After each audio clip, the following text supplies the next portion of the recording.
Okay. Well, it's 5 after, so thanks everybody for coming by this morning. Appreciate obviously taking the time. Just like to go around the room here a little bit, and if somebody has anything they want to share about this past week, that we can have a little bit of a brief chat on, happy to, and then we'll get into a little bit of knowing your market, your product, and what you're dealing with, and then there was a request to just review the CPS and give a little bit more insight as to what each of the terms and documents are, just to help explain it to your clients a little bit better. I'll just kind of randomly run through the screen here as I can see. Jack, did you want to touch on something that's happened this week, something interesting or some challenges that you've seen? Challenges. Well, yeah, just going over this fractional ownership offer I'm writing. I mean, we viewed it September 20th, so 9 days ago. So we've taken 9 days to put together an offer.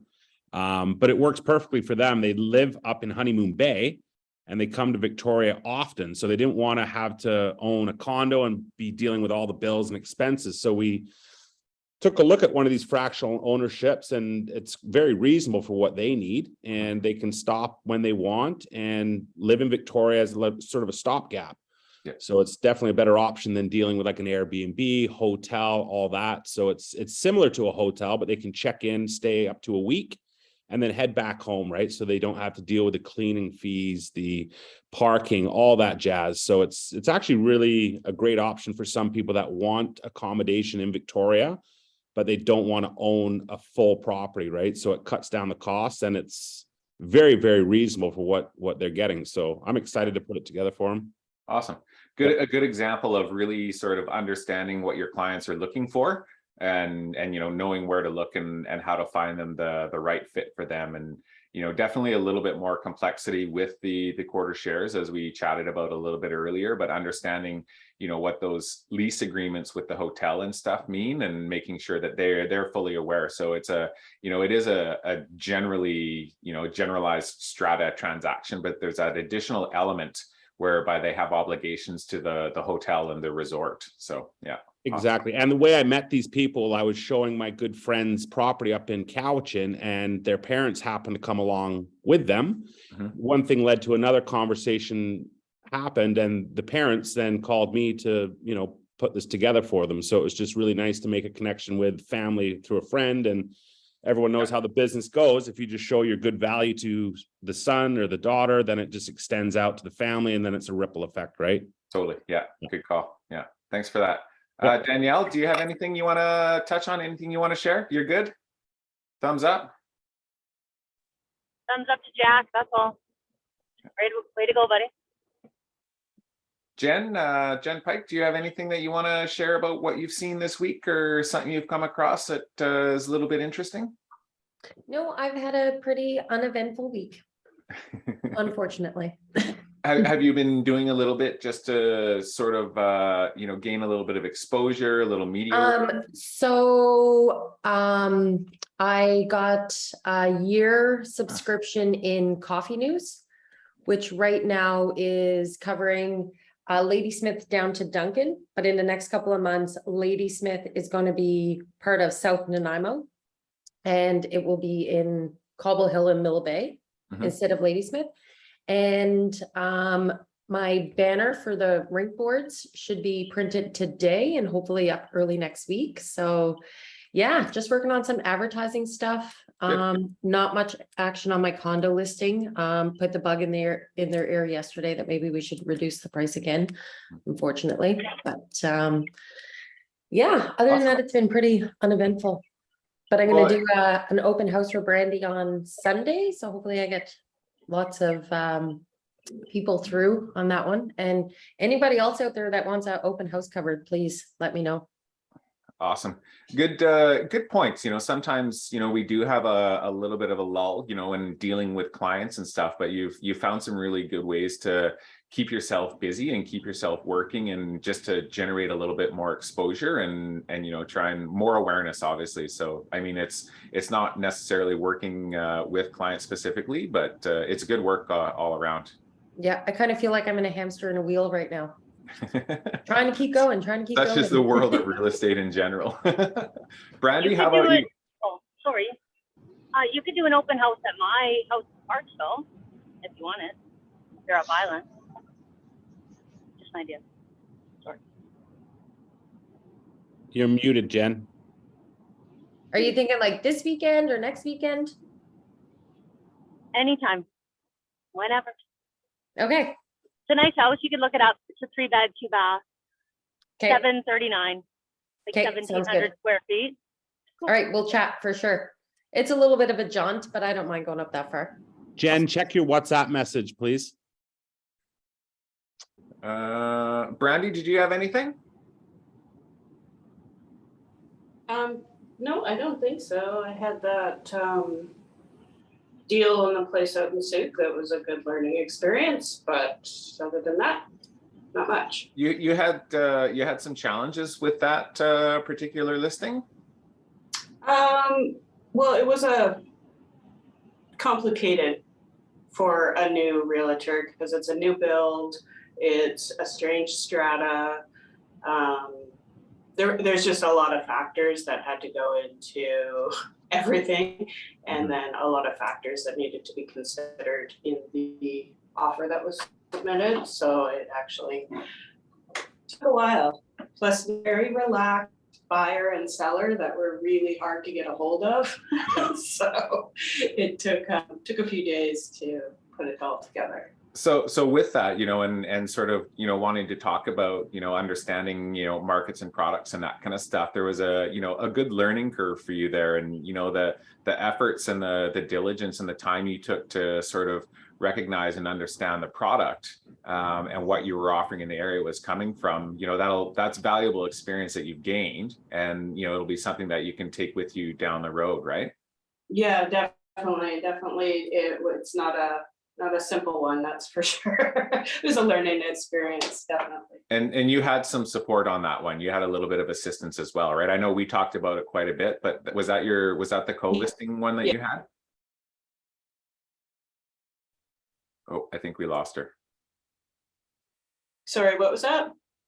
Was that the co-list that you had out in Souk? You had a little bit of support on that one. I know we talked about it a little bit, but you had another experienced agent helping you along with that one. Yeah, and invaluable. So I definitely do not regret that decision at all. Totally, yeah. Awesome. Matt, how about you? Well, that had multiple offers this week, and we talked about it a bit yesterday. Mhm. And yeah, one guy backed out with a small contract change, and yeah, that's pretty much the only thing that happened to me this week. So you had a bit of a challenge reviving one of the other offers. Is that correct? I didn't have a challenge. The one that got bumped by the offer that flaked was he really wanted to work with us, so I still did have to go back hat in hand and say, hey, can you bring back the offer? Is that possible? But that wasn't a problem, and it's worked out for now. We have an accepted offer at the moment. Awesome. Yeah. And then sort of what was the touch point that made the first buyer walk away? I know we talked about it a little bit, but I still don't really know. They were in a crying mess, apparently. it was a little bit of a I think it buyer was remorse type incident. I think so, because we had an offer in, and then that person who wrote the offer that we accepted got shown it that day, and I think it was a panic to get the contract out. They liked it, and there was just a panic. Like, we got the contract 2 hours after the showing. Yeah. Bunch of subjects. It was a well-written contract, actually, but yeah. And then And that we responded, and they couldn't get a hold of he couldn't get a hold of his client till it expired. Yeah, and that really highlights, the importance of, understanding your clients and walking them through the whole process, right? Because you're their guide and you're their advisor. And in those types of situations, when you have a buyer that's in that particular scenario, it kind of just reflects maybe the fact that they weren't quite ready to jump on that, and maybe it was the buyer's realtor that kind of pushed it along. But in the end, it's really important that we understand the position of our buyers, and when talking about things like buyer remorse, make sure we have those conversations well in advance. Those are things that we want our buyers to be aware of, and not get sort of hit in the face with it after the fact. It's really important that we talk through that whole process so that they can understand what pitfalls may come and may not come, and how we're going to work through them when they do arise. Andy, you're next on the screen.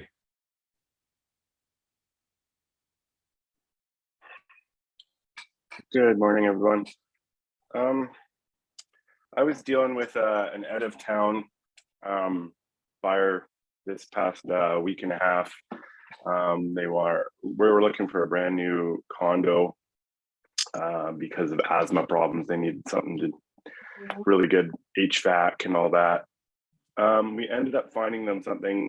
It was a pre-build, and I've never done a pre-build before, and I wish I was a bit more prepared for it. It was quite overwhelming. It's a lot different than the regular contract of purchase and sale. Every developer has its own disclosure statements and agreements and stuff like that, and it was all just really overwhelming. So I wanted to touch on some key elements with my client, like GST on a new build.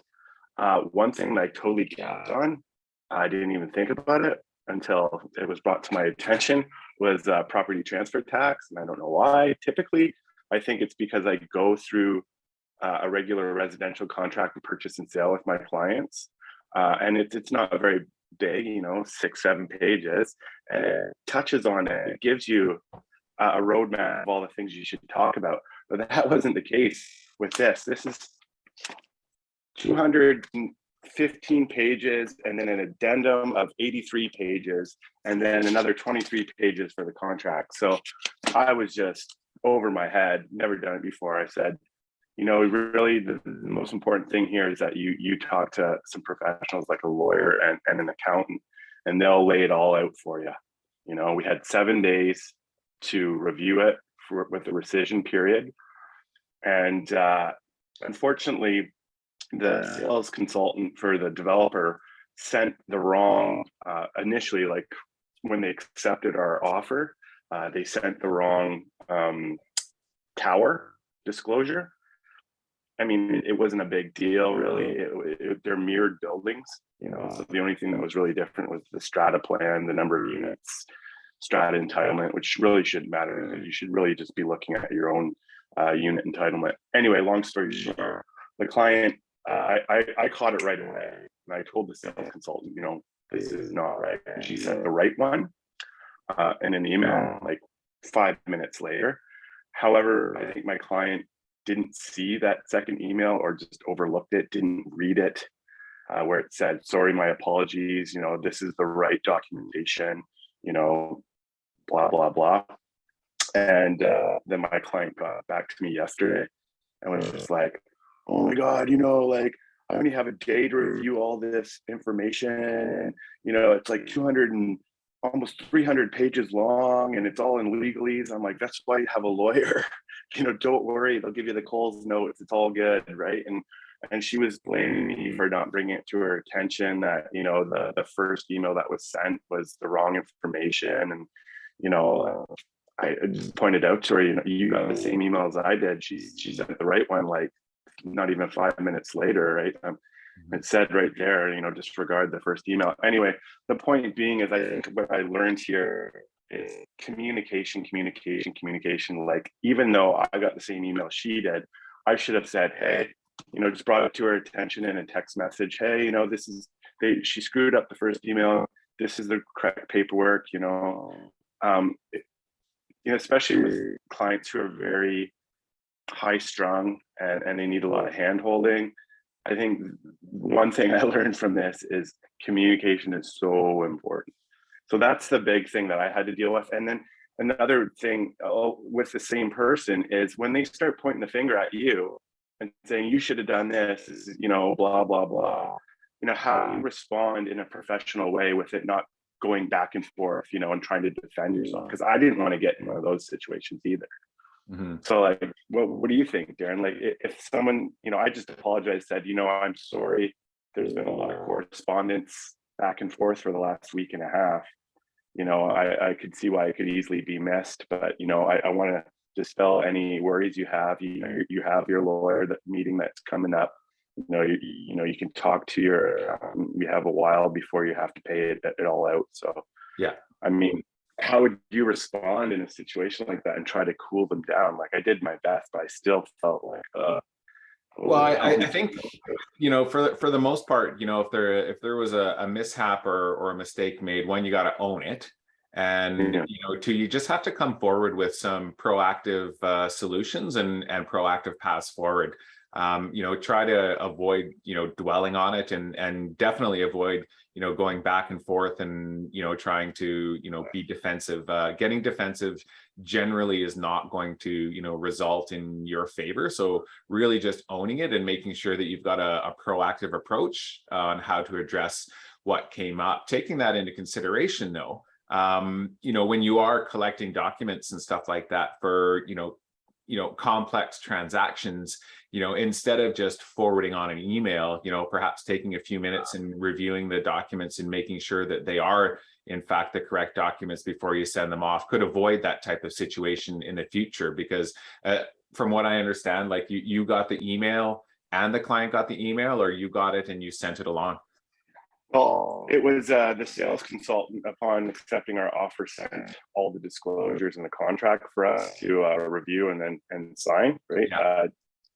It's a bit different with a pre-sale. Obviously, they have the contracts and they've written it all up, and we just got to review it and sign it, right? Totally, yeah. So how did the client? They sent the wrong one. They sent the wrong one initially. Yeah. I caught it right away. Yeah. And I contacted the sales consultant and said, "Hey, you got the wrong one here." And Okay, she good. sent the second email, and those were the correct documents, which I then forwarded on to their lawyer and carbon copied them, my clients. And Yeah. so everybody got the correct documents. It was all good. Yeah. The only problem was my client was reading from the documents that were sent from the first email, because she overlooked the second email for some reason. So Gotcha. Yeah. it was a weird situation. And of course, me being brand new and never having to deal with this before, it was all just like coming at me. But I think now what I would do in a situation like this is, because I don't have a regular contract purchase and sale to guide me through the steps and the touch points that I would have typically with a client, Mhm. I'm going to make a template email that I can send out, touching on the key points in the process along the way. Yeah. From here on in, because I mean, every single pre-sale is going to have a different disclosure and a different contract. Yeah. So Jack, you had a quick question? Yeah, I just wanted to add, Andy, I've been through these many times in my first 13 months in the business. And I find, honestly, when people get agitated and sort of have that vibe, is to not get emotionally invested with them and really be that support for them. So I look at myself as a big blanket. So I kind of nurture them and explain that, and I did this a lot when I first started. I rushed things and I just got all excited and I got caught up in this emotion with them. So take the bullets, as they say, because a lot of buyers, sellers will come right at the realtor. It's always our fault. So I'm starting to realize that this is the nature of the business. We're going to have to handle these blows that come to us, but it's all about the tone and the way you make people feel, because they've got a lot riding on this, right? Whereas we're a little part of the journey. But if we can take some of this abuse, then that's part of the job. And now I'm starting to realize that's what I got myself into. But if you can just be that nurturing presence with them, take a couple deep breaths, really slow down and let them know that you are there to guide them through the process, whether it's your fault, their fault, it's our fault most of the times, right? So take the blame and just make them feel comfortable with the process. It highlights the importance of knowing what you're dealing with and knowing the product and knowing the marketplace that you're working in, because your clients, they come to you for trusted expert advice. And so if we find ourselves in a situation that might be a little bit new to us, especially when we're a little bit newer to the business and the operations, it's really, really important to take some time in advance to do your homework before you set out on that path. And doing that a whole lot of extra research and homework in advance can often, avoid these little types of pitfalls and stuff like that. Mike, do you have anything from this past week that you want to share with the group? Yeah, hi everybody. Not really working on a commercial condo site out in Langford that's consuming quite a bit of time. Yeah, a couple things going on, but basically just getting back into it here. Awesome. And sorry guys, I've got to run. I've got to return a call here, but nice seeing everybody, and we'll talk to you soon. Hi, Mike. Sounds good. Thanks, Mike. Hey, Danielle. Another key point there is, just another type of property in our marketplace that, we're going to have to give some consideration to, or some of you will down the road. Some of you may opt to completely avoid commercial. It can be very complex. And, one of the most significant, issues with commercial real estate is it's heavy on time.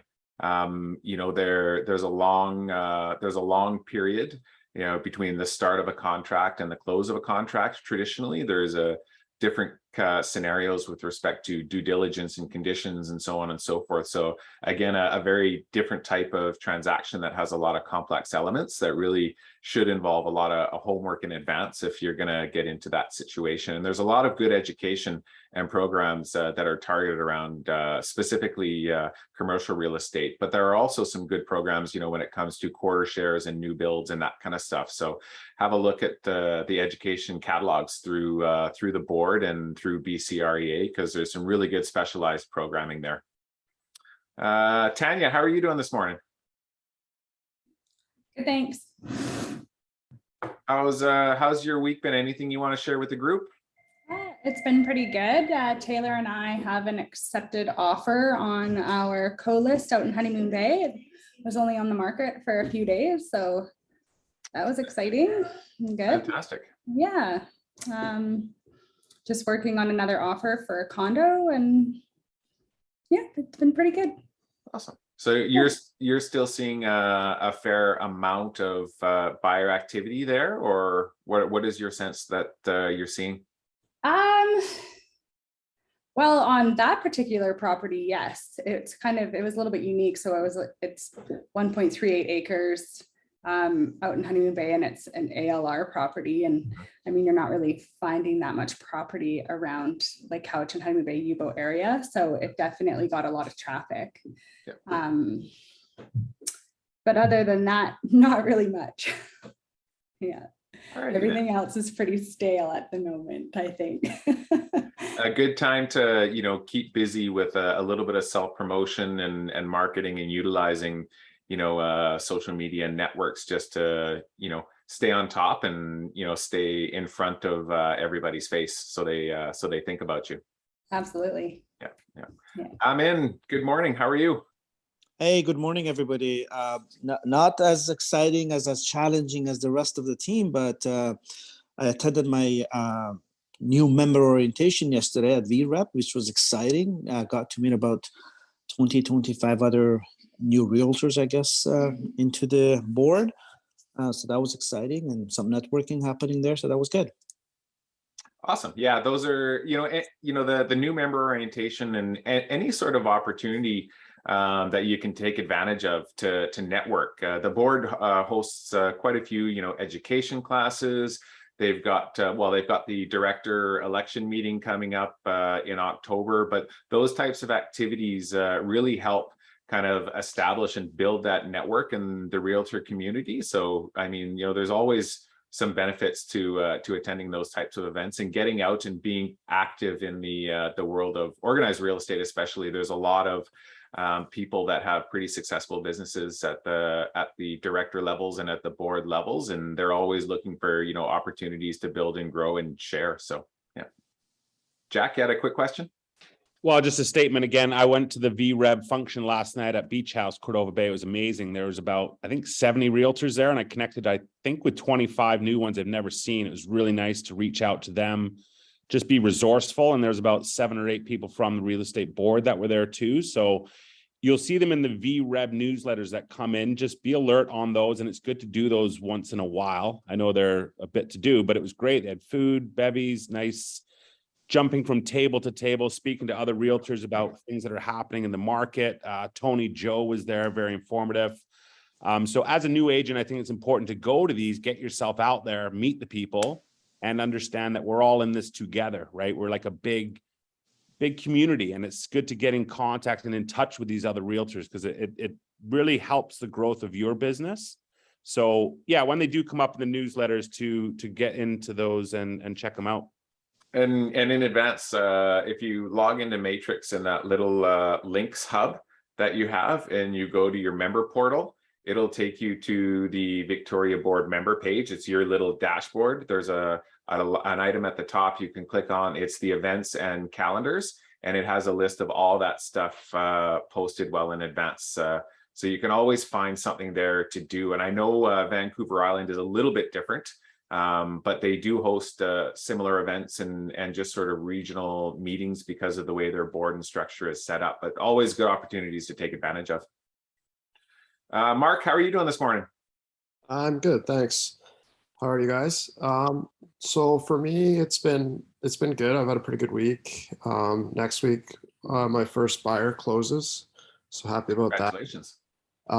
This week I had a bit of time to do my CREA and VREB new member orientation courses, so I got those completed. And I have a out-of-town buyer coming from Vancouver this weekend, and we're setting up 2 days of showings, one in Victoria and Langford and the other up Island, so should be good and busy. And then on Monday I fly to Kelowna for Kickstart, so should be a busy week. So it's good. Yeah, Kickstart, it's a fun program. It's a day and a half long. And really what it does is it really highlights, you know, the benefit of the RE/MAX organization and the RE/MAX brand. It shows you, you know, how to access and provide you with a lot of information on the tools and the tips and some of the education programs that are offered through RE/MAX. And, you know, everybody pays, you know, $410 a year to belong to RE/MAX, and we all have our contributions that we make to that. And, you know, for some that don't take advantage of what RE/MAX offers, it really is unfortunate, because the value that they do provide within that RE/MAX Max Center and Member Hub, there's a ton of information and a ton of value for not just new realtors, but even seasoned realtors to gain from. Education you can take, you know, training programs, all sorts of stuff. And these similar you know, Kickstart and stuff, they're all great networking opportunities, and you know, you'll make a lot of connections around the province. So have fun with it and enjoy it, and just be prepared to go for a couple of beers at 10 o'clock at night. That's good.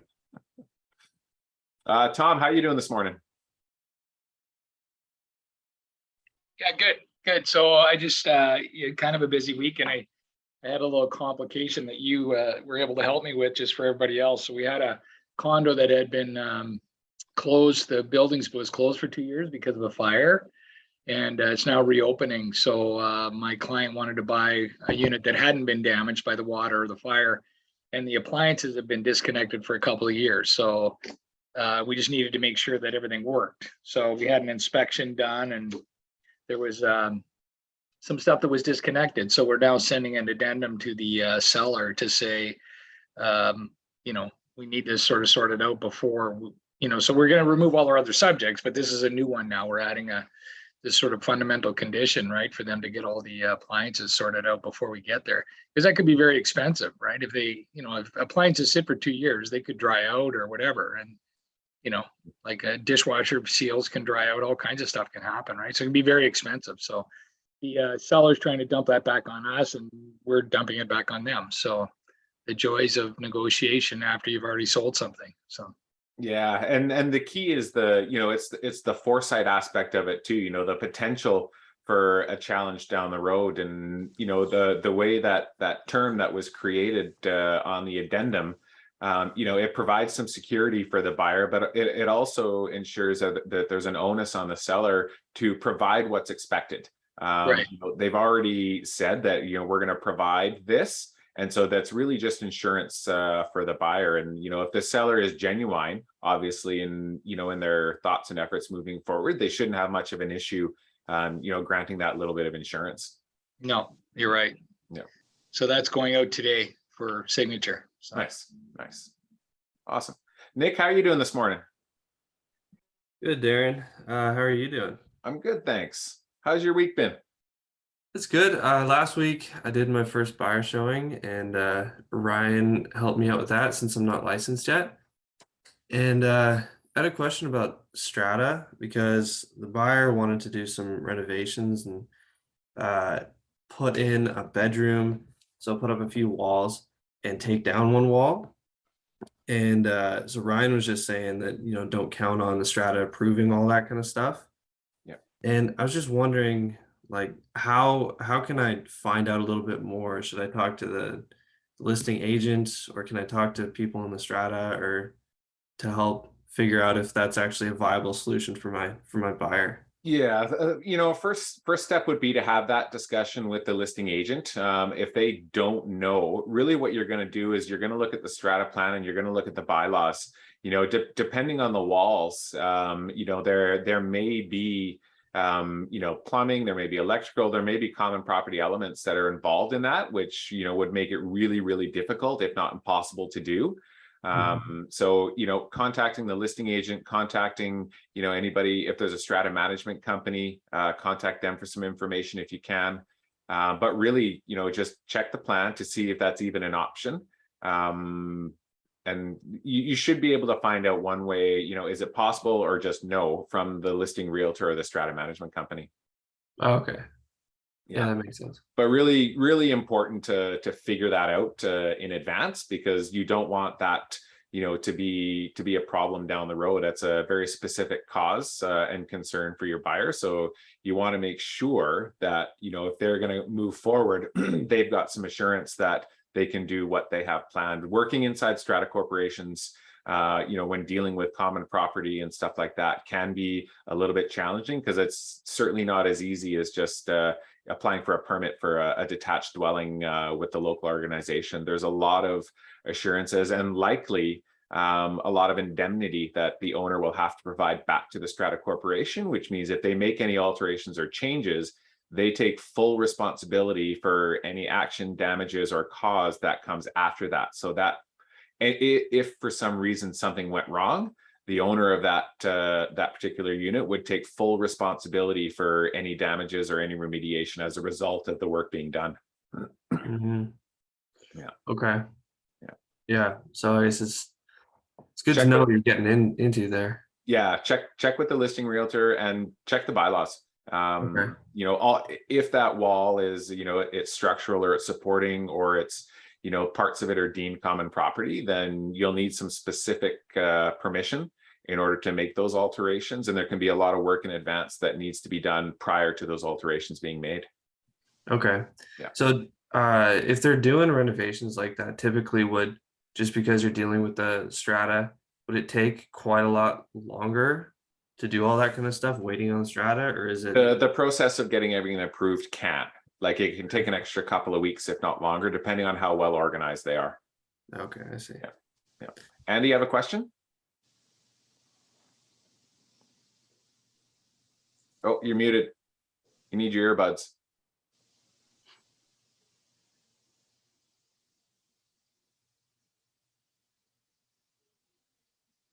Still nothing. Yeah. There you go. Yeah.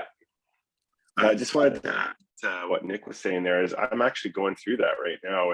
I just bought my own condo. And yeah, it is process.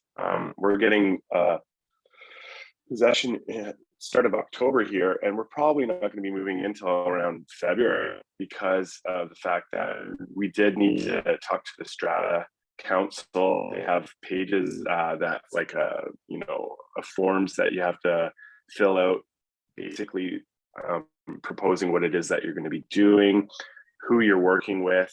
yeah, I mean, to do it properly, like Darren was saying, if it's going to be structural, you're going to need to get an engineer in to A-OK it, taking down anything that might compromise the integrity of the building. There's permits with the city. It should be permitted, so you can get proper insurance and avoid any situation like Darren was mentioning there, where should something go wrong in the future with one of the renovations that you've done, let's say electrical or plumbing wise, that you wouldn't be held responsible because you went through all the proper steps getting it, permitted and inspected and all that. Typically, if you do renovations without getting permission from the strata, without getting building permits, without getting all that stuff, then you're going to be typically liable if should something bad happen to the building, causing damage. You're going to be on hook for it, and chances are you're probably not going to be insured for it. So there's definitely a process, and it's a long process, and it can be a costly process.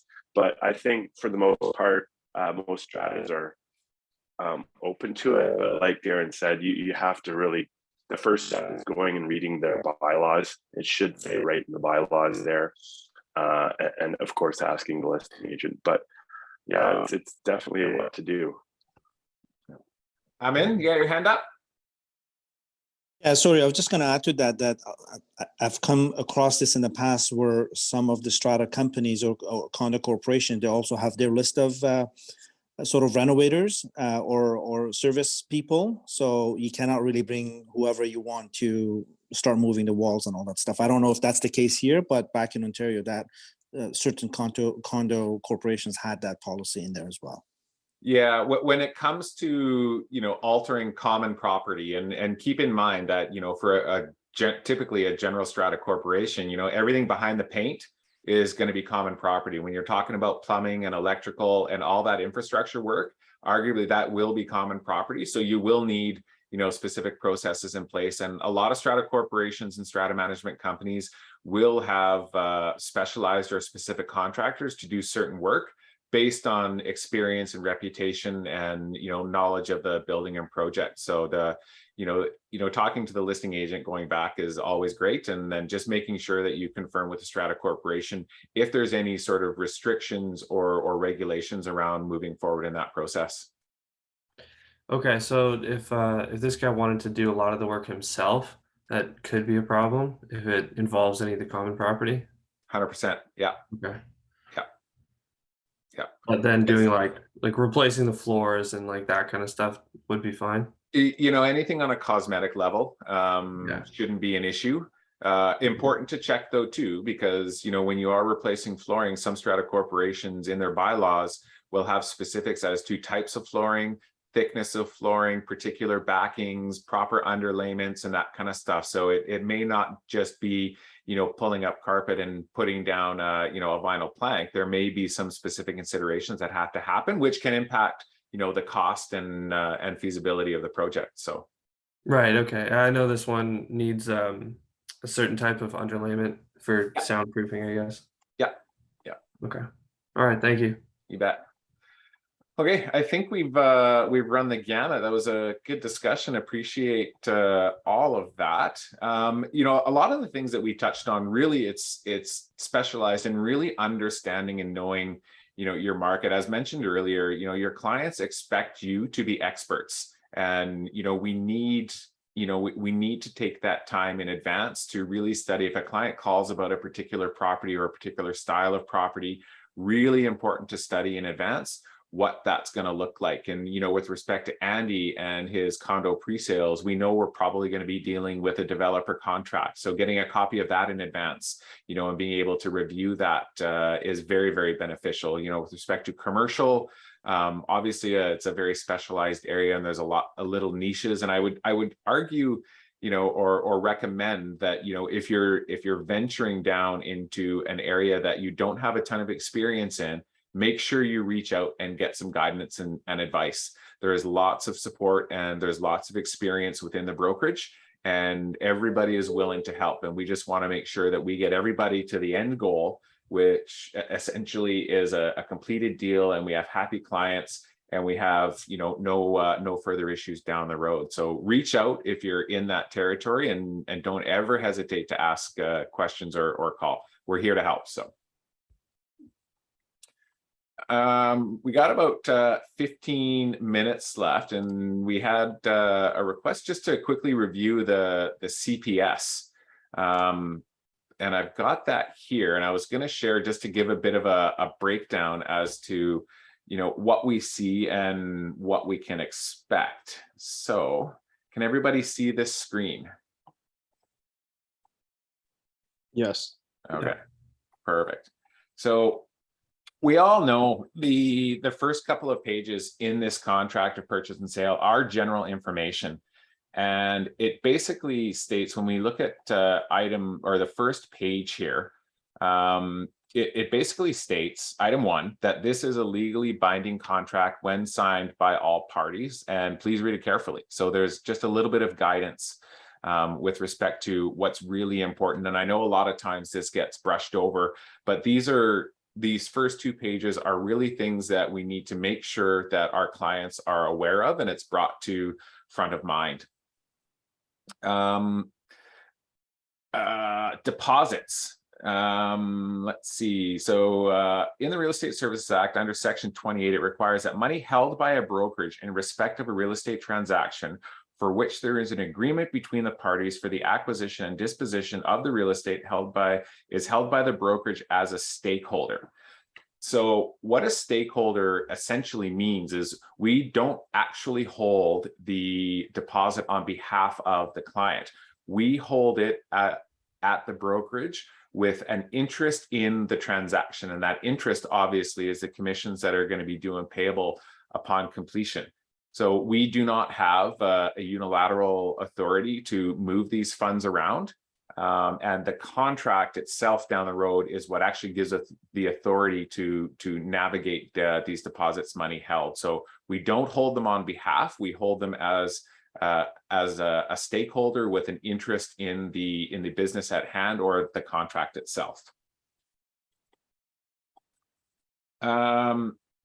The next section talks about completion and basically how that process looks.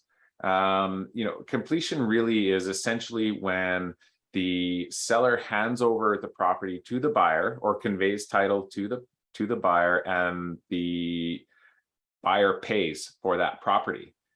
It can take some time for documents to be fully registered at Land Title's office. So this really just highlights the process and the need for the lawyers to have all of that appropriate paperwork in place, because it can take actually up to a week before the transaction is fully registered and a title is released in a buyer's name. A lot of times you'll get a letter that says the documents have been submitted for approval and that the transaction is complete. They're just pending the final data input on the Land Title's end. Any thoughts, any questions? Carry on.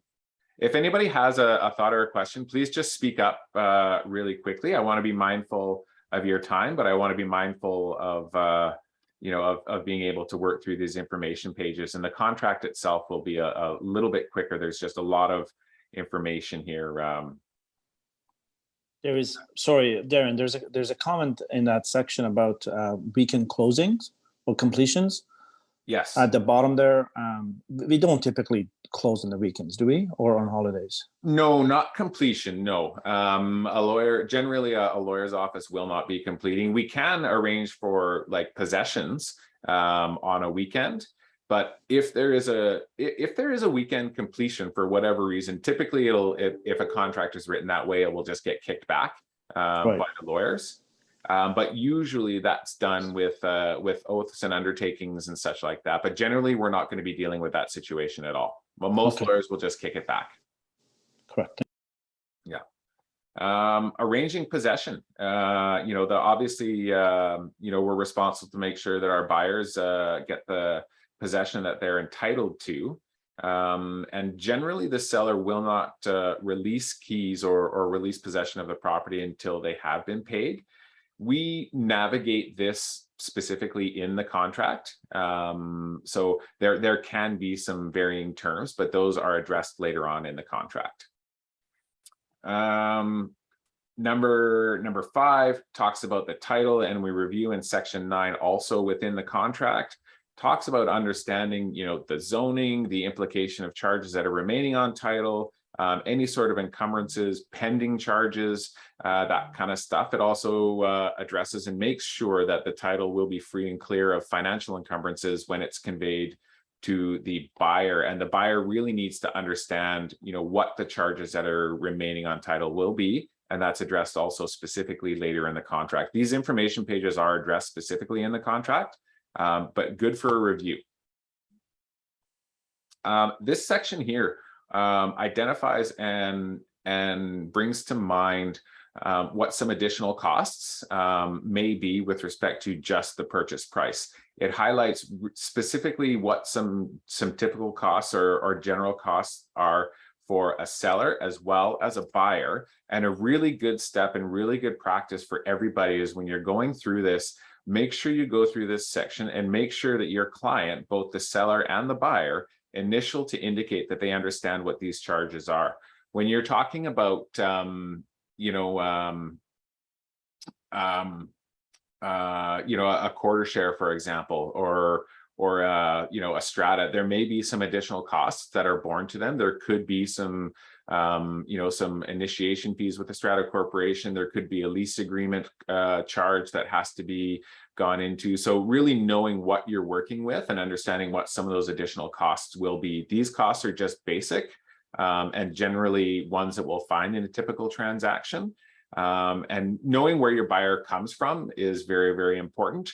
You know, in Vancouver, of course, there's the vacancy tax, which will often have to be addressed in the contract. But from a buyer's perspective too, the property transfer tax is a really important one. We deal with a lot of clients and a lot of customers that come from outside of British Columbia, and this is something that can be very foreign to them. So if we do not make sure that they understand what that is, it's a really tough struggle at completion when they get a bill from the lawyer that's got an extra $10,000 or $12,000 tacked onto it that they weren't aware of. Hey, just to add into there, Darren, you can't just assume too that when they're buying here and coming from another province that they're going to become like residents of BC. Yeah. My buyer brought up the fact that, oh yeah, there's non-residency tax too. You know, and I totally didn't even think about that because I thought they wanted to retire here, but I assumed that, but you can't assume because they want to spend 6 months a year here, kind of like snowbirding in Victoria, and then 6 months a year maybe in Alberta, where they're from. So in a situation like that, you know, if for the first year that tax is waived, but if they don't become a resident, then they pay 0.5 of the purchase price every single year. Yeah. You know, that they're not a resident. So yeah, there's that too. There's a lot, but definitely a conversation that should be had. That's the vacancy tax, is it not? The non-resident, yeah, the vacancy speculation tax. Yeah. And that's a provincial tax, and I think that's the one that's adopted by each municipality. So there's a declaration depending on the municipality that you're in. If that municipality does enact that tax, there's an annual declaration that they have to make. So the residency, you know, the foreign owner or the non-resident, that is a federal guideline. So that's a little bit different jurisdiction, but either way, there's definitely some you know, tax implications depending on where your client is coming from, whether they're buying or selling. And really important to make sure that they get good tax advice from, you know, a very specialized tax lawyer. Tax lawyer, is it also good practice to, like, I always recommend, you know, getting a lawyer to my clients, you know, in a transaction like this, but I also recommend them speaking with an accountant, you know, to go over all the, you know, potential costs, right? Yeah. And a lot of this stuff, a lot of this work is going to be addressed and identified, hopefully before you write the contract, because you're going to be having that introductory conversation with them. If they're, you know, a buyer coming from, you know, out of town, or they're a seller that doesn't live here and you're selling an investment property, you know, those are all triggers for us to think, okay, we've got some tax implications here. Let's make sure that they get some advice now so that they understand what it means when that actual contract of purchase and sale comes in. Would you recommend adding in any of those extra costs under the cost borne by the buyer? Yeah, if they're specific to a conversation and you don't see it listed here and there is something, you can absolutely write it in. Just make sure that they initial it so that there's some acknowledgement or understanding that you've actually had that conversation. Okay. Yeah. Or, you know, make sure it goes in an email. Make sure there's some sort of documentation that supports the fact that you've had that conversation. Closing matters, referring to section 11 of this contract. It'll be prepared by the buyer's lawyer and then sent to the seller to review. Generally, all the registration and paperwork happens on the buyer's end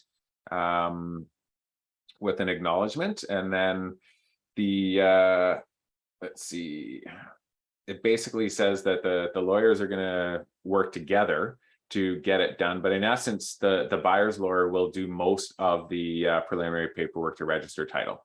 The buyer will be responsible for obviously those costs, and then the seller's costs will essentially be for clearing title and making sure that it's conveyed as according to the contract. The risk section here talks about insurance. Most insurance companies will, you know, they understand the process and they will do this. But the implication being that the property itself will be doubly insured on completion day. The owner's insurance policy will carry forward to the end of the day of completion, and the buyer's insurance policy will be enacted the 1 minute after midnight on the morning of completion. So it's an over coverage. You know, the result of any potential claim or damage during such period would be you know, discussed and addressed through any insurance company if that situation ever arose. But important to make sure that your buyer understands that they're insuring the property, you know, at, you know, midnight the day of possession. So they'll have it insured arguably before they actually have possession of the property.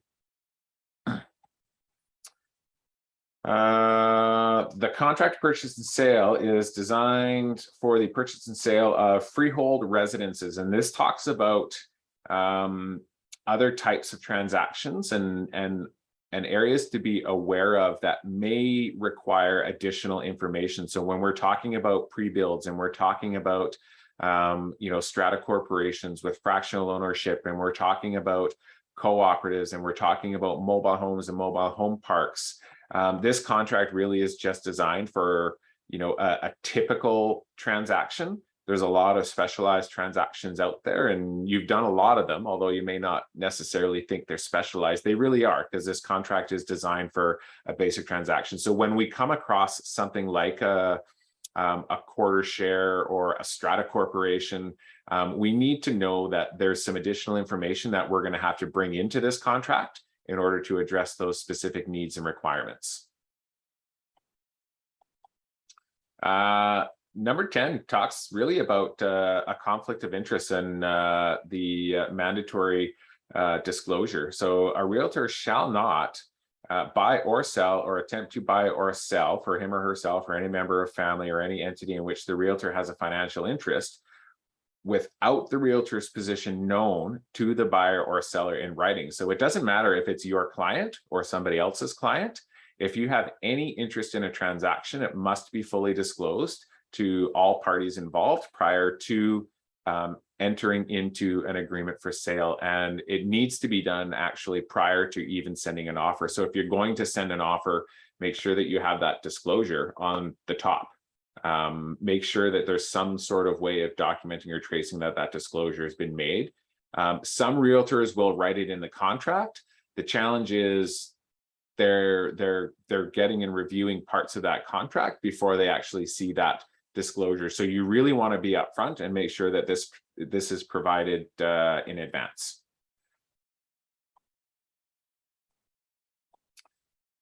And just note here, that it does say before entering into any agreement. Now, I guess arguably you haven't entered into an agreement if you send an offer, so potentially the argument of writing it in the contract is there. But that's a little bit of a gray practice, and we want to make sure that we're upfront and foremost. So best practice is to make that disclosure with a specific form or in writing well in advance, and make sure there's an acknowledgement. We have a special form for that particular. That's our disclosure of interest in trade form.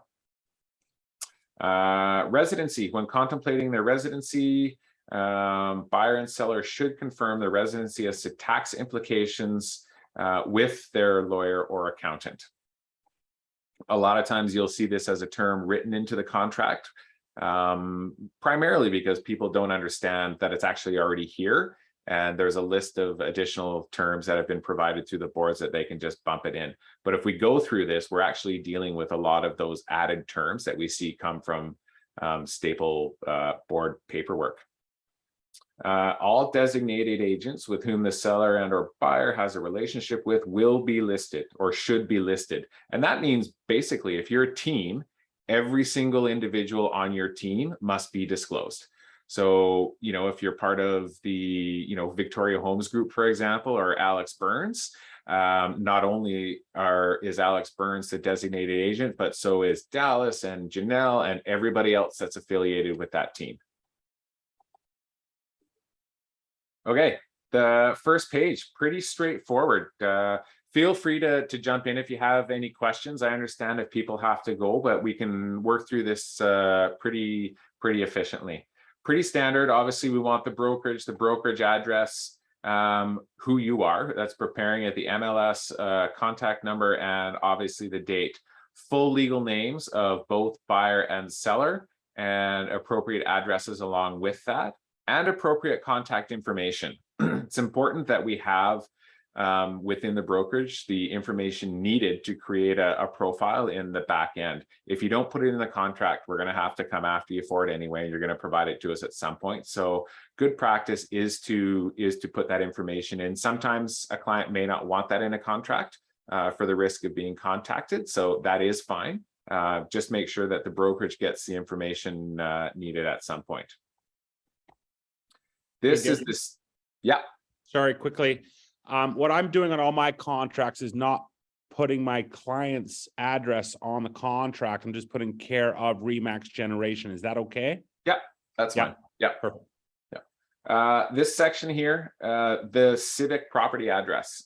You have the unit number, street address, name, city, postal code, PIDs, and other PIDs. Every property has its own unique specific PID. Some properties or some transactions will have two. So when you're dealing with, multi-titled properties, make sure that you have all of the parcel identifier numbers listed. This is the full-on legal description of the property that goes in here. There's a number of sources where you can get the full legal description through BC assessment. You can typically find it in Matrix under a tax search. The 100% assured space is off the title. And actually that's not even 100% assured. I know that I've seen the odd title glitch in the past, but whatever you do when you write it in, the best process would be to copy exactly what is on title. Sometimes this form will pre-populate if you're importing data from the Matrix system. Sometimes realtors are lazy when putting in specific legal, like they'll put some shorthand or some abbreviations and that kind of stuff. Your best practice when you're preparing this contract, if it's auto-populated, review this information and compare it against the title and make sure it is accurate before proceeding. Purchase price, fairly straightforward. Deposit, fairly straightforward. Paid within 24 hours acceptance unless otherwise agreed as follows. This is typically where you would provide alternate terms for making the deposit, i.e., within a few days of subject removal or within 5 business days of acceptance or whatever it is the negotiated process is. And then here we talk about all monies paid pursuant to this section will be paid in accordance with section 10 further down in the contract, or by uncertified check except or otherwise set out in section 2 and delivered to generally our brokerage. We will always, from a buyer's perspective, the buyer's brokerage will typically be the one that holds the deposit. Sometimes it will be a lawyer. Usually it's the buyer's brokerage, but sometimes it can be the seller's brokerage as well. Here it states that in the event that the buyer fails to pay this deposit on time as set out in these terms, the seller actually has the option of canceling the contract. So, we do see on occasion a late deposit or a deposit that's come in. Really important that when that does happen, we have an addendum that acknowledges the late deposit, that affirms the binding nature of the contract, even with the late deposit, and that everybody agrees and acknowledges. Because if you're 1 minute late making a deposit, then the seller can walk away. They can just say thank you, but no thank you. So we need to ensure that all of this is taken care of diligently with respect to our clients. And then it talks about the release of the deposit. So without further consideration of the buyer or seller, we are allowed to release the deposit if the deposit is being released to a conveyance lawyer or notary, or such money held in trust by the conveyancer as a stakeholder pursuant to the provisions of the Real Estate Act pending completion of the transaction. And again, nobody is holding the deposit on behalf of an individual. It's being held by the corporation or the trust as a stakeholder. And if the sale does not complete, the money should be returned to such party as the stakeholder or paid into court. So if we're holding it as a buyer and our buyer defaults, this basically says that, without some sort of typical release or anything, this money is intended to the seller. And even though we're representing the buyer, we would be authorized with a general release of claim to the seller for damages. We still require a general release to affirm that. We need to make sure that if we are going to be walking away from this contract, we have a release from both sides allowing us to make proper direction and authority that everybody consents. Terms and conditions. You can add pages here if you want. This is where your subjects and your terms go. We have templates for basic subjects as well as some different subjects that you're all welcome to use. There's an entire database of financing or general subjects conditions that are available to us through the Web Forms platform, BCFSA Practice Standards Manual, and so on and so forth. When doing this, I think I see a little bit of back and forth on terms and subjects. Really important, honestly, just put your subjects first, make sure all your subjects are in line. And then if you have additional terms that are not conditions, they're just terms of a contract, put them in after so that there's a clear definition between what your subjects are and what the additional terms are. Hey, Darren, I just have a comment there. I know you filled in one for the strata and you're filling them in, and you basically recreated the schedule 2, right? Or the addendum 2. Yeah. Well, the problem is you haven't left any room on there. So I don't know if you can do that and put it in a smaller font or something, because you can, but actually in Web Forms, if you need more space, you can add a page to this contract. Yeah, but I'm just, typically for me, I do, that the contract is paginated and I identify the pages. Like I do that every time. I'm just trying not to add an entire page. If there was a little bit of room, I could squeeze that on there, but you haven't left any room. So okay, yeah, no, we can shrink that down for sure. Yeah, cool. And then at the very bottom here it says each condition, if so indicated, is for the sole benefit of who it is for. That allows that one individual to unilaterally remove that condition and proceed forward. I know that it hasn't been super common practice to have a seller sign a condition removal form for a buyer, but our best practice really should be making sure that the seller signs that and we have a copy of it.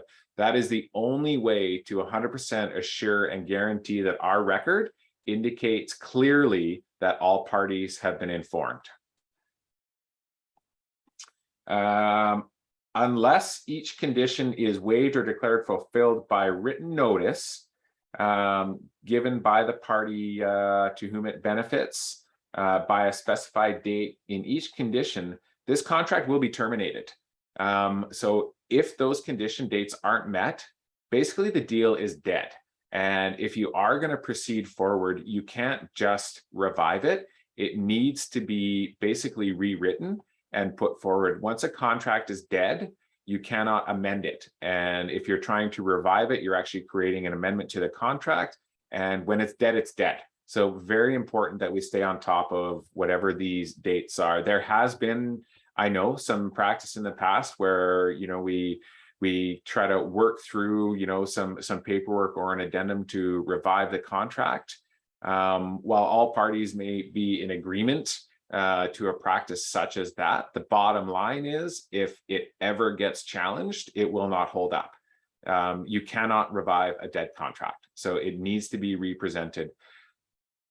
The risk of something going sideways if all parties are moving forward probably isn't very high, but it is not best practice, and we need to, you know, provide the best and most binding service possible for our clients. And sometimes it's a pain in the ass, but in the end, we have to do everything that we need to do to make sure that they are 100% assured and protected.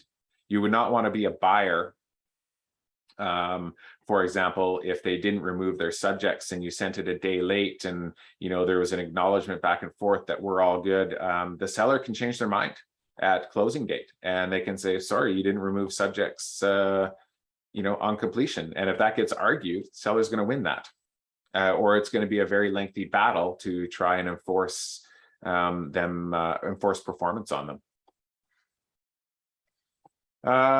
Completion date, we all know. Possession date, we all understand, will be vacant possession of the property unless or subject to any existing tenancies. This is addressed a little bit further on in possession as well. Typically, what we see normally in Victoria, we have completion, and I see a lot in our office, and I'm a little bit confused by it, but we have completion and adjustments on sort of the same day, and then the day following we will have possession. I think from a buyer's perspective, if we're writing this, we want to make sure that completion is one day. Possession and adjustments should be the following day. The possession and adjustments should be the same day, in my opinion. I don't feel that it's you know, necessary for a buyer to be paying for a property, i.e., you know, taxes, utilities, you know, any types of those government regulated charges before they have possession of it. That's my opinion. I've seen it written a couple of different ways, but for the benefit of any buyer, you know, they shouldn't be paying for it if they don't have possession of it. Included items. What's important to note with the included items, so this is all your appliances, chattels, and everything that isn't bolted down, essentially. If you're not sure, always don't hesitate to put it in. You know, best practice is to be very specific, or as specific as you can be to those items. These items are included, but the contract does not actually contemplate a value around these items. So the challenge here is if something isn't working or something isn't in proper working order, if something has been removed, like a microwave has been removed, or, you know, a refrigerator has been swapped out, or a washing machine has been changed out. You know, the purchase and sale of this document as registered at Land Title's office is for the land and improvements. The improvement includes the attachments and the fixtures, and that's essentially what's bolted down. The included items, if there's going to be a challenge, you really need to identify if there is a specific value to them, and address that well in advance, because they are not considered in the purchase price when it comes to the registration of the document. This is an acknowledgement that the property will substantially be in the same condition as it was viewed. It allows for a date. You can sometimes put a note in here if it was a virtual viewing. regardless of when it was viewed. Make sure you have a note, indicating how it was viewed. You can put a note in your file or an email communication if it's a virtual viewing or a video viewing or something like that. Title, free and clear of all encumbrances except those that will not be cleared. More or less is what this says. Restricted covenants, building schemes, utility rights of way, utility passages, access rights of way, anything registered on title that is not a financial charge directly billed to the seller will remain. And it's really important that we thoroughly understand what those are. We have a condition, typically that's standard for us to review all of those titles charges, not just to review what it says on title, but to make sure that we get that information and understand exactly what those are. Sometimes, an easement will be there, a restricted covenant will be there, a purchaser will proceed without reviewing what that is. And then, down the road one day, they're like, oh, I want to build a garage, or I want to put a shed here, and not have the ability to do that, or without having a significant cost or a significant risk borne to them to do just that. So really important to understand what is going to stay on title. Tender. Payment of money to the buyers or sellers will be a certified check, wire transfer, directly to the lawyers or real estate brokerage's trust account. So in section 2, when we talked about the deposit, it referenced section number 10.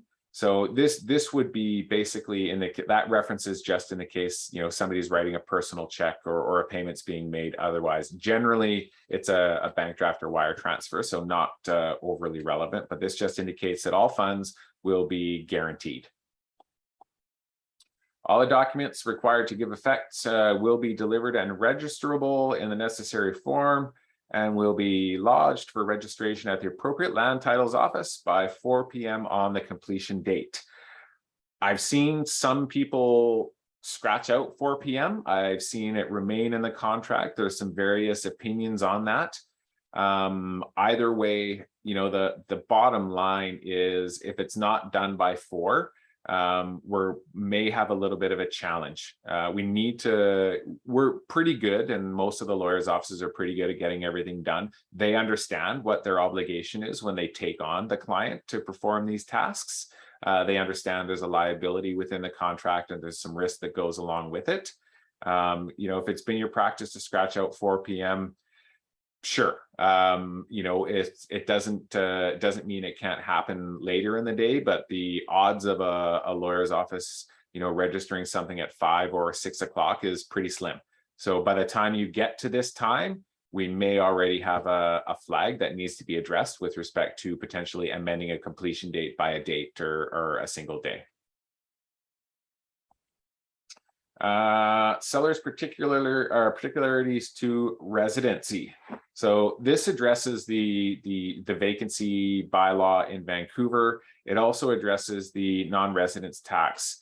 Again, when we're having our intake meetings or our initial meetings with our clients, understand what their residency is and making sure that they have the proper tax advice and guidance. We need to be really aware, of non-resident property owners, in particular case with sellers, as there can often be a withholding tax if they haven't filed preliminary paperwork or have a release or have a settlement from Canada Revenue Agency. And generally speaking, that's 25% of the purchase price. So if there's a mortgage on title, the lawyer is going to withhold 25%. So you need to ensure that there's enough equity in the property to make that withholding as well as pay out the mortgage so that they can provide clear title. So understanding the residency, making sure that they have proper tax advice, and then having a good understanding of what the mortgage is on title, and understanding that there's enough money in the transaction to actually provide clear title. It has happened in the past where a seller wasn't, familiar with all this type of situation, and they had to pay a 25% withholding tax, and the challenge was they weren't able to clear their mortgage on title. So there was a lot of scrambling and a lot of negotiations to deal with that in order to settle it. But it's not one of those last minute situations that you want to find yourself in or have to be dealing with. And we should understand at our initial client meeting what potential tax liabilities that they may face just based by their residency where they live. GST, the seller, so GST is a buyer tax, and the responsibility of remittance usually falls on the seller if it is applicable. GST should always be addressed in the contract with clarity, or as much clarity as possible, and it should be specific as to whether or not it's included in the purchase price and or in addition to the purchase price, and the buyer will pay on top of the purchase price. This just basically states that if there is an exemption, the seller will provide an exemption certificate, which will release any claim a buyer may have. If GST is not addressed specifically, it can result in a bit of a challenge down the road. It is the seller's responsibility to remit. If a seller was supposed to collect GST and didn't, CRA will hold them liable for it. And it's really difficult to go back to a buyer after the fact and say, hey, I need another, $10,000-$15,000. Buyer's not going to do that, especially if the contract didn't address it specifically. But this says more or less that any of the exemption certificates or paperwork requirements for filing will be completed by both parties and shared between both parties as necessary. Darren, Yeah. just a quick question on the GST. I know that in some of the conditions and terms areas, we usually put, the purchase price is inclusive of GST. Yep. And is that because, just in case, like, for instance, the seller was had an Airbnb that was unbeknownst to us, and in a situation like that, would our buyer potentially be on the hook for GST if they didn't add that term, or like, what's the deal? Potentially, yes. The GST liability will be on the seller. If they're to collect it, it is their responsibility to collect, and technically it is a buyer tax. So if a GST is not charged and it should have been charged, there is an argument where the seller can go back for the buyer. Our addendum 1 specifically states that GST, both parties, buyer is responsible to, determine the applicability of GST with respect to this transaction. Usually when it's incorporated in the purchase price though, Andy, that's essentially a way of financing it. If it's included in the purchase price, then that will be the financed amount.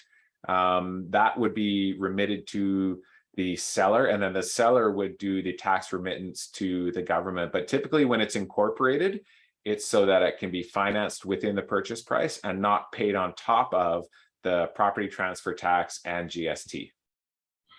So, I mean, the buyer would be on the hook for the GST for the seller's commercial practices.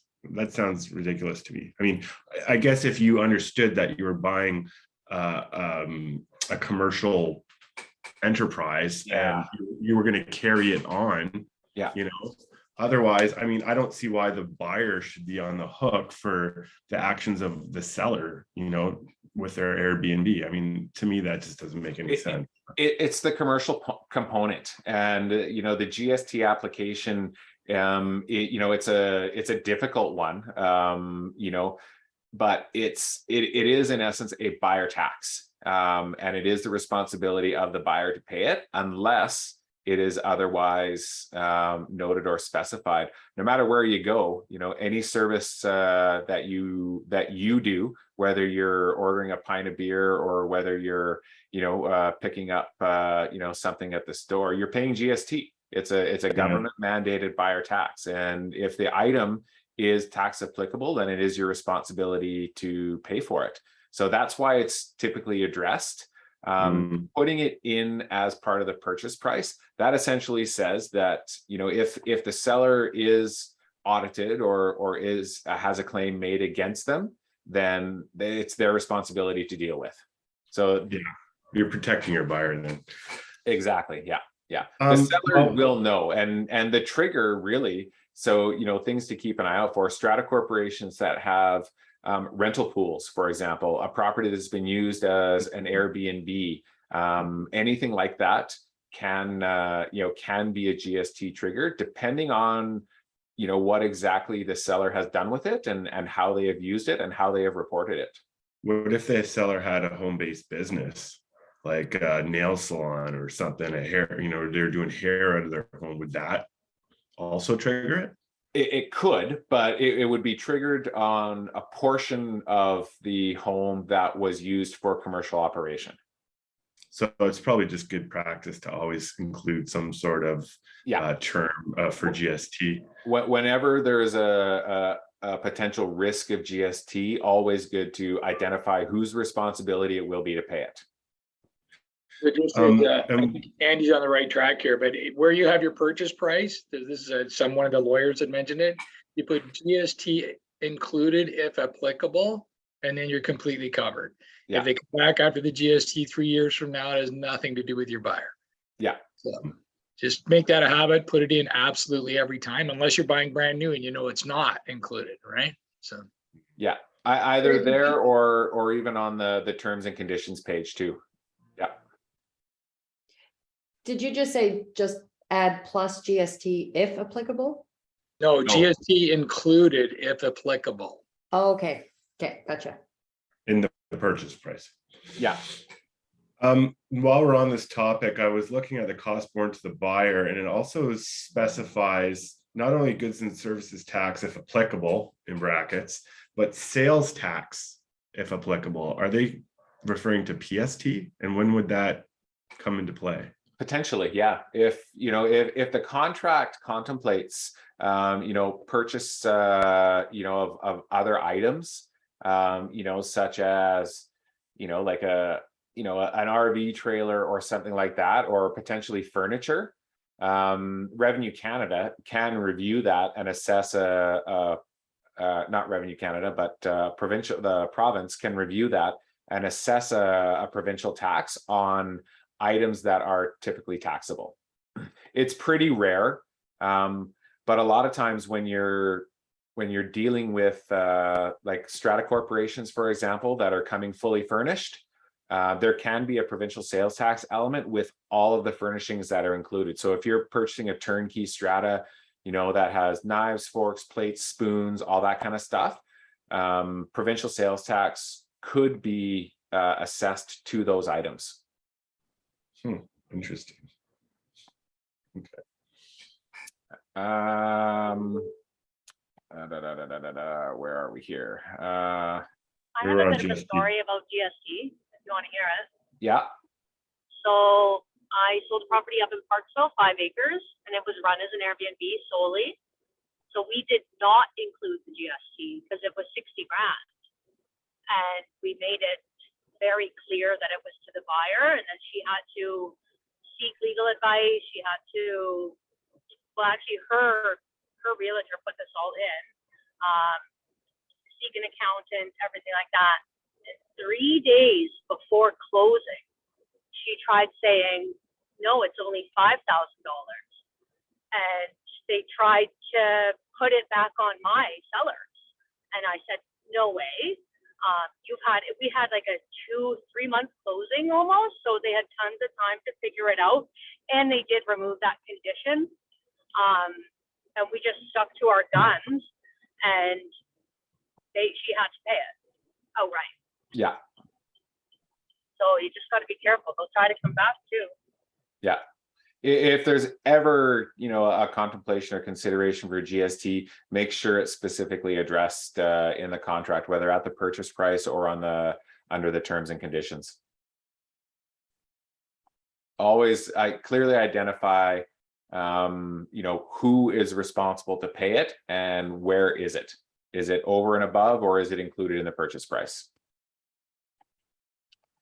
Buyer financing, pretty simple. It just states that the buyer is, responsible And it's their sole cost to make sure that they're financing in place and that the institution will have the money in the lawyer's trust account prior to registration, more or less, so that the completion, the transaction can complete. It is solely their responsibility and their cost to arrange financing. Same with clearing title with respect to the seller. If there are existing financial charges, it'll be the sole responsibility of the seller to do so. It goes on a little bit further to say that, you know, upon completion, this may not be possible because they can't actually clear those titles until the seller has been paid. So for a few moments after the fact, more or less, you know, the seller has to get paid before they can remove them. So this just provides that written agreement as to how that process will play out. But in the end, the seller gets paid and financial charges are cleared and a free and clear title is conveyed to the buyer. Buyer will bear all costs of conveyance if applicable, and any costs related to a mortgage, and the seller will be responsible to make sure the title has been cleared. Again, a reiteration of the insurance term that we saw on the information page. Plural just represents that any reference to a party includes, you know, heirs, administrators, successors. You know, anything that is singular includes plural. Anything that is masculine includes feminine. It's all encompassing, and basically there's no argument for you know, them when they was written, or, you know, buyer as opposed to buyers, or seller as opposed to sellers. Representations and warranties. In the world of real estate, we all know that nothing is binding until it is signed and in writing. If there are representations and warranties, they must be written out. Otherwise, you know, the parties are responsible to satisfy themselves as to whatever the matter is going forward. This is the personal information clause, and it allows the realtor, the broker, the associates, the managing broker to collect and use personal information with respect to the transaction and share that information as needed with the boards under certain conditions. And that is basically for the purposes contemplated within the contract.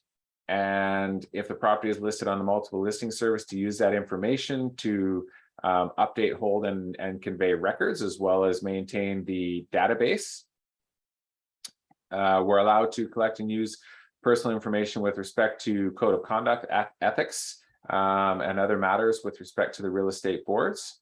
And for the purposes described under the British Columbia Real Estate Association's privacy and consent form. That's the form that, you know, they're acknowledging in addition to collection use of personal information with respect to this contract. Just the access of the nature of the relationship, and perhaps a buyer agency contract or a listing contract with the brokerage. Assignment of remuneration. This is basically consent for us to get paid.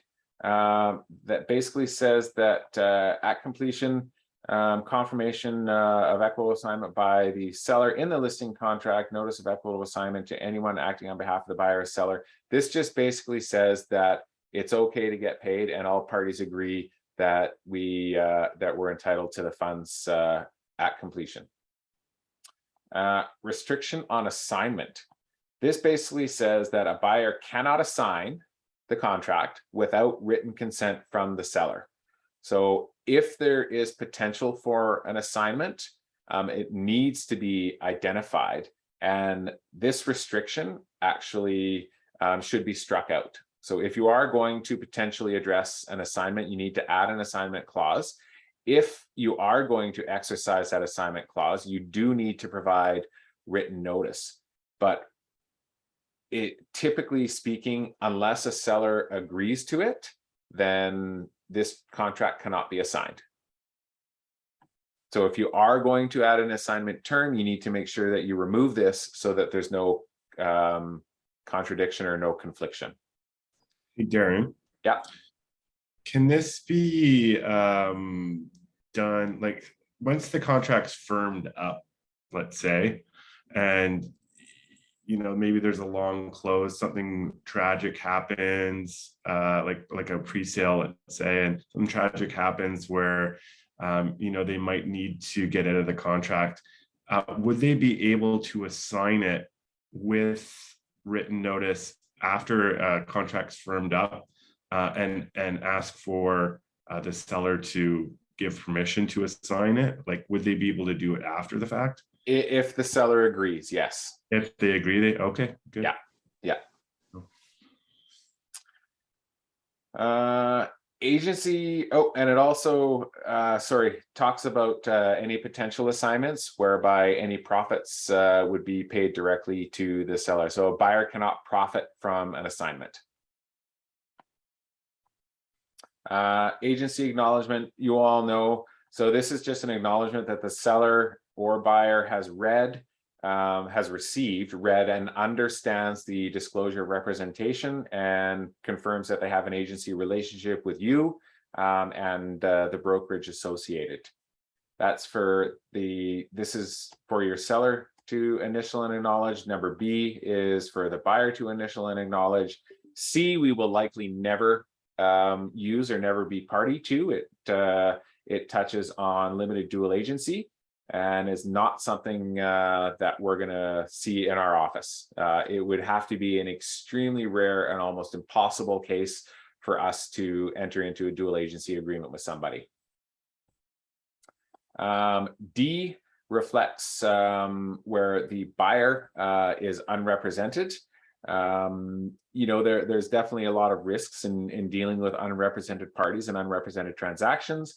So this is an acknowledgement that you have provided the buyer with a disclosure of representation that indicates you are not representing them, and that they have also read and understand the risks associated with a buyer or with being unrepresented. And then E is the exact same thing, only with respect to a seller. So when you're representing a buyer on a for sale by owner or something as such. Acceptance irrevocable essentially means that once the contract is signed under seal, it is binding, and a seller more or less cannot back out. Typically, subjects and terms and conditions are all going to be, you know, for the benefit of, or there will be an onus on the buyer to complete certain steps to move forward. Throughout that process, a seller cannot enter into another agreement or alter this agreement, obviously without consideration and acceptance by the other party.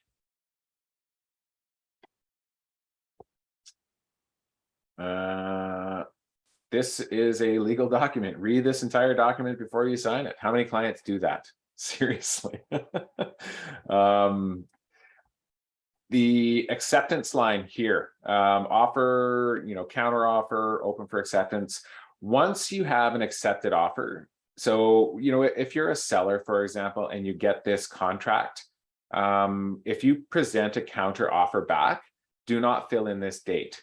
This date is very, very important, and this date needs to be the date that the offer is binding and accepted, because it can impact, you know, the amount of time with respect to conditions. It can impact the amount of time with respect to deposit payments.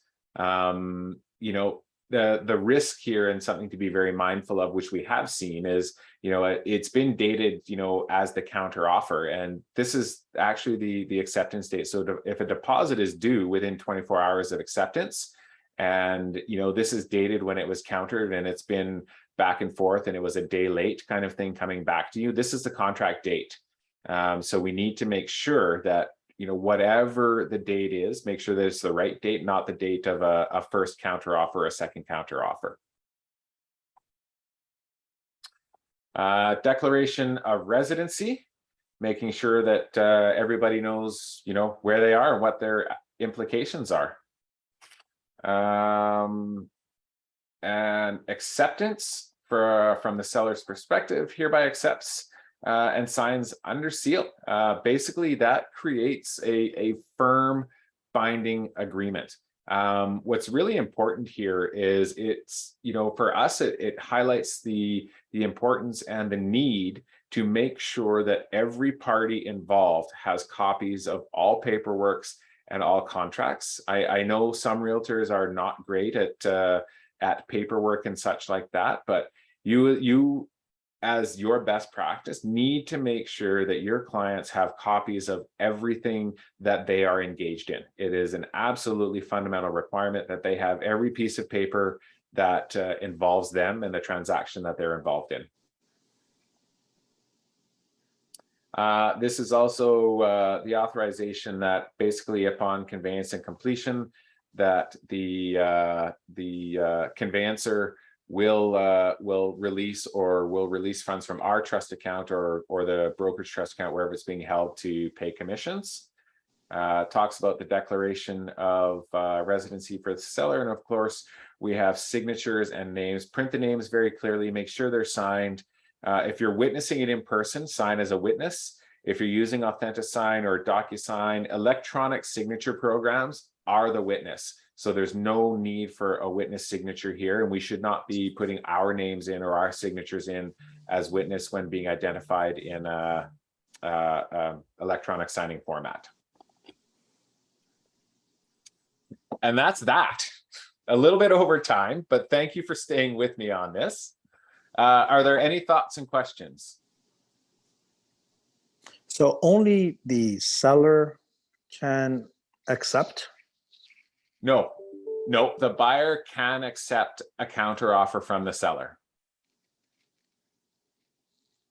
So in that case, you know, if a seller had sent a counter offer back to a buyer could accept it, and then whatever that date is that the buyer accepted would be written in where the acceptance date is.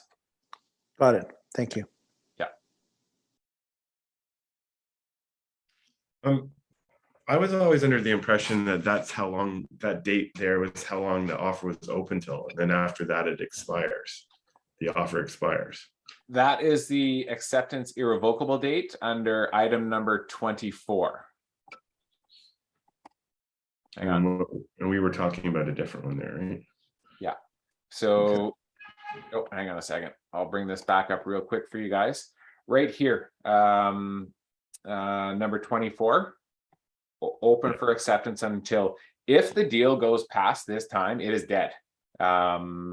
This, you know, when you are making counter offers and you are getting close to timelines, in your counter offer, if you think it's going to be needed, make sure you adjust this time or this date so that the offer can be open for acceptance. If it dies at 8 o'clock tonight, for example, on September 29th, and we're not going to be sending it back as a counter offer until 7, you know, change this, make it the 30th, or change the time to allow a reasonable amount of time for a response. Any change or alteration you make in any contract, make sure it's initialed by every party involved. Everybody needs to initial every change or acknowledgement. Otherwise, arguably, it's not an accepted contract. You have to make sure that there are matching initials and everybody's in agreement. Darren? Yeah. Yeah, this happened to me about a month ago between me and the listing agent, is that we verbally agreed via text because she couldn't get a hold of one of her sellers. There was 4 names on title. I got signatures from 3, but 1 we couldn't get. Yeah. So we had it on text saying, this is what we're doing. Is that still okay? Or what's your thoughts on that? Do you want the technical answer? Yes. Nope, it's not. Okay, so the text is not a form of writing in the contract. You know, and so did you send a counter offer back to them? Correct. And it was getting close to the deadline? Yeah, it was 5 minutes before. I got 3 signatures, not 1. And then once we got the other signatures, we then amended it and changed the time. Yeah. But we had it verbally that it was going to be signed, and it was done by a text, and she made sure that that was okay. That's what she told me. Yeah, and you know, it's one of those things, and how you practice sometimes, you know, it's what kind of risk are you willing to take on? You know, there is a right way to do things, and you know, sometimes, you know, in the world of real estate, I've seen many things over the years where, you know, that's a risky situation. You know, ideally, you know, that should have been adjusted when it's sent back to allow for enough time, or you know, the selling realtor, the listing realtor, by the time they got it signed, she should have made changes for acceptance, and be it the only change would be that date, that would come back to you for your buyers to initial and accept. That would be the actual correct process. So she would send it back to you as a counter offer, open for acceptance. Makes sense. Like I say, she had 3 of the signatures of the 4, so I figured that was more than 50%, but yeah, it makes sense. I wouldn't want to argue that in court. Yeah, no, for sure. Yeah, Okay, thanks. you bet. Okay, everybody. It is 10:45. Does anybody have any final thoughts or any questions? I really appreciate you hanging out for this today. It's been a bit of a long one, but I'm glad y'all had an opportunity to take part. I just Yeah, wanted Jared. to add on the contracts, guys, on the part where it says, but excluding, I've been putting no debris, no garbage, because I've shown up to a property that I've sold and there's bags of garbage in the driveway. I ain't putting that in the back of my trunk. So make sure that you put, this is a suggestion, no debris, no garbage in the but excluding section. I normally put that as a term in the actual contract as well. So it's clean, no debris, no stuff, right? You know, Yeah, absolutely. Yeah. and if you go into a place that is like a hoarder and you have serious like doubts that it's going to be clean upon possession, put in a holdback. Yeah. Absolutely, put in a holdback. Yeah. And make sure that, you know, your buyer is aware of that potential situation as you're writing the contract. Hey, what's up? I can't talk long. Okay, everyone. Thank you very much. Oh, we missed something in the chat here. Oh, you're welcome, Tom. Darren, I Dan. just have something for you if you want to stick around after. Sure, If yeah, you man. can. It's not a Definitely. big deal. I just want to, for transaction desk, I've never used it before. And I want to confirm I'm doing it right. I'm Okay, gonna try and sounds get good. this accepted offer uploaded through transaction desk this time. Okay, sounds good.